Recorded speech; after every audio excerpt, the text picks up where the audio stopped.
Hey, this is Greg Kihn, and you're watching Bay Area Rocks.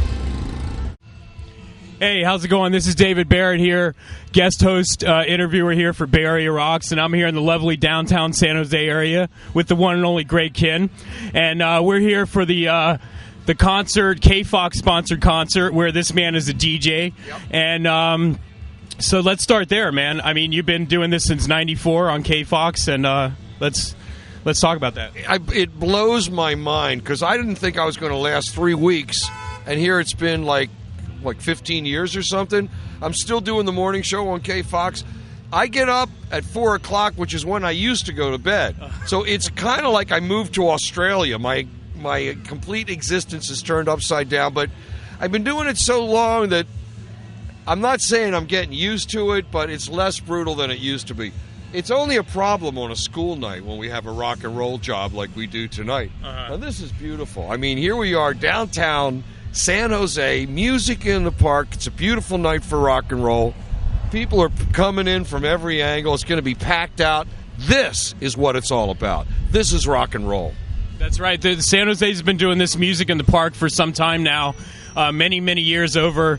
And, speaking of which, too, for what's been going on for many, many years, we want to get to the Kinsert concert coming up in August. That's going to be, this man here, the Greg Kihn Band with Kansas and Styx, and who's the other one I'm missing? Kansas, Styx, Yes, and the Greg Kihn Band. There you go. There's a joke in there somewhere, but we'll get to that later. I am really pumped up. This is our 10th annual Kinsert. It's really weird because my daughter, I was telling her about it, because I think this may be the first year where I bring my grandson, who just turned 2, see Grandpa's band. Hell, he's old, but he's good. Anyway, and she goes, Dad, do you realize that there is a rock and roll concert named after you? And I thought about it, it started off kind of as a joke, like the first one, Kinsert, ha ha. And then it turned into a monster, and now it's a tradition. And I would imagine long after I'm gone, there'll still be Kinserts going on here in San Jose. It's a beautiful thing. That'll be his son Rye will take it over and let the name live on for sure. I'd like to have Rye take over the family business. First of all, Rye is a great guitar player, and this kid started with Joe Satriani when he was 13.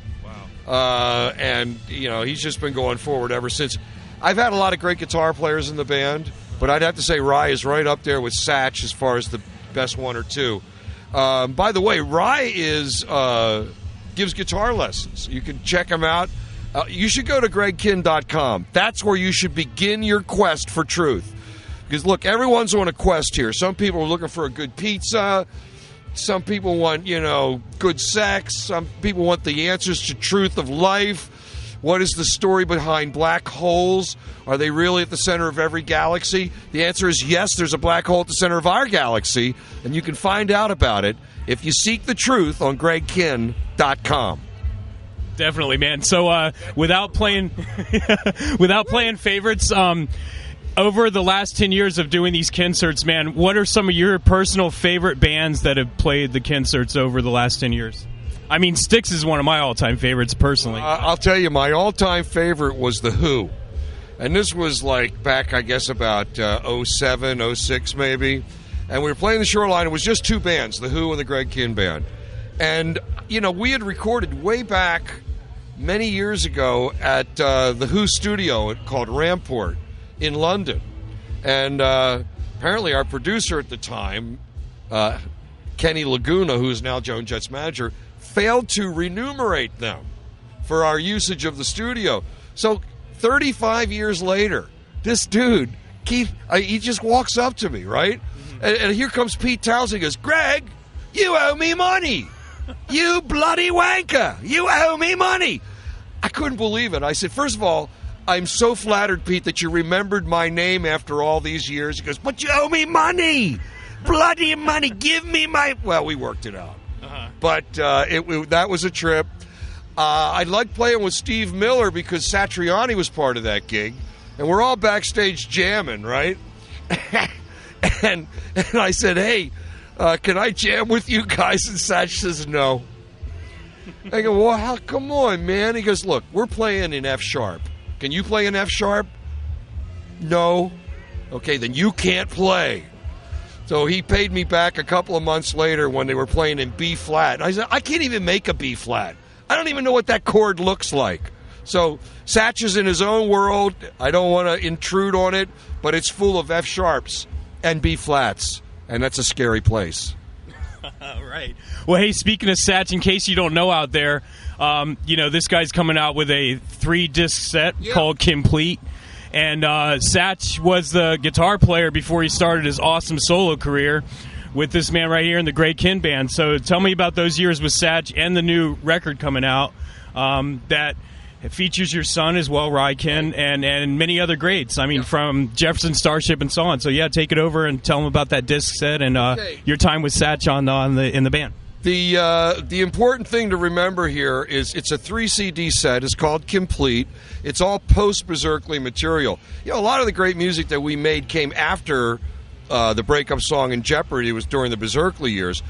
We signed with EMI after that. We made a couple albums, and then we were a million different labels. So a lot of the great music happened after that, and it kind of was under the radar, like the Satriani years. I mean, a lot of people come up and go, hey, I didn't even know he was in your band. So, and then, of course, Ry and all the other guys. The problem with Satch when he was in the band, which was 86, 87, 88, I think right around in there, he was too good. We'd do a sound check, and this guy would shred, and then we'd go back to the hotel, drink a 6-pack, smoke 4 doobies, make friends with the local chicks, and come back, and he's still sound checking. He's still... I was like, you're making us look bad, Joe. He was so dedicated. He was such a fine musician. So, I told him, I said, Joe, you really need to leave my band.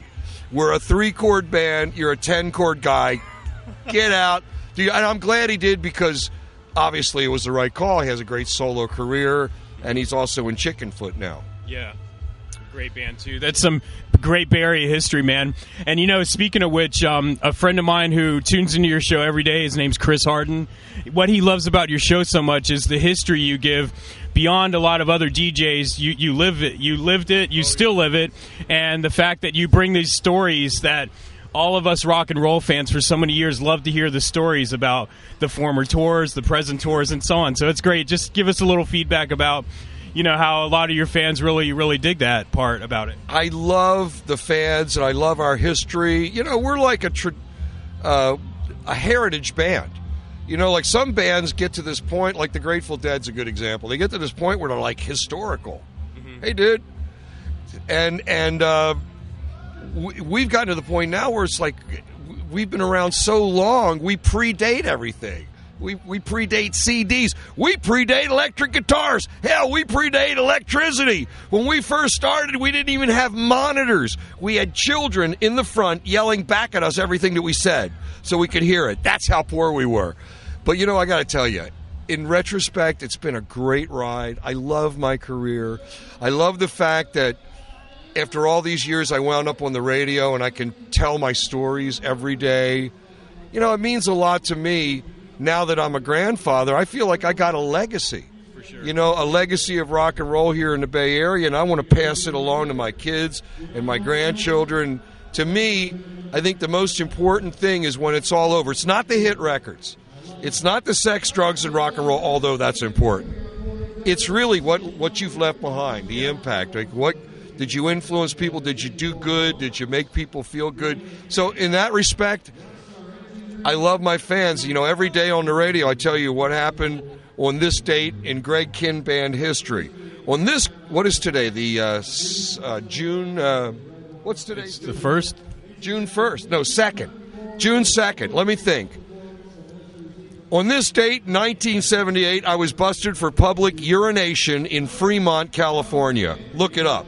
It's a matter of public record. And here he is playing downtown San Jose. And public urination. I mean, that's only Keith Richards and me have been busted for that. That is good. That's good stuff. Not Jim Morrison? He pulled his pants down, but he never actually, urinated. So you have to have the urination factor to make that, qualify. Well, it doesn't help that he ended up on the cover of the Metro here for the Best of the Silicon Valley. Yeah, that was pretty cool. And I thought they were just warming up, so I'm doing these goofy poses. I thought they were just warming up. Turned out to be the cover. I don't know. Yeah, there you go. You know, I said, okay, you ready to start? He goes, well, we just finished. Thank you. Bye. In this admittance, you know, for those who don't know out there, he's an author. You're looking to get this 45 RPM. You know, I just talked to my agent today. We got 2 or 3 major networks interested. I'll be going down there in a couple of weeks. I'm real excited about this. It's really big. And how's the horror show looking to get that complete to maybe on TV or a movie? Every time I talk to Corbin Burnson, who's supposed to be the director, he pushes it back another 6 months. So right now we're officially back until like the fall, I think. Okay. So hopefully that'll come off eventually. You know, he's such a busy dude, and I'm so busy. To do something like that, you really got to take a year off and just do it, you know? Yeah. And that's been the problem, time. But we'll get to it soon, man. Cool. Well, that 45 RPM really seems like it's going to be like something that people will get a lot of insight on about what happened with the music industry back in those days, you know? Yeah, well, it was a golden time, and, you know, the Mafia has always been involved in the music business, so this is kind of like the Sopranos with guitars, kind of like that. Cool, Greg. We don't want to hold you up, man. Is there anything we left out, or we should just go to GregKihn.com to check it out, or what? How about this guy, huh? Great interview. GregKihn.com. Begin your journey there. You can buy everything from baseball caps to CDs to glow-in-the-dark underpants. It's all there. GregKihn.com. Thanks, man. Thank you. And you'll see this interview on BarryRocks.com. We want to thank Greg for his time, and we're going to see him rock out later doing all the songs you love to hear. All right, later. Beauty.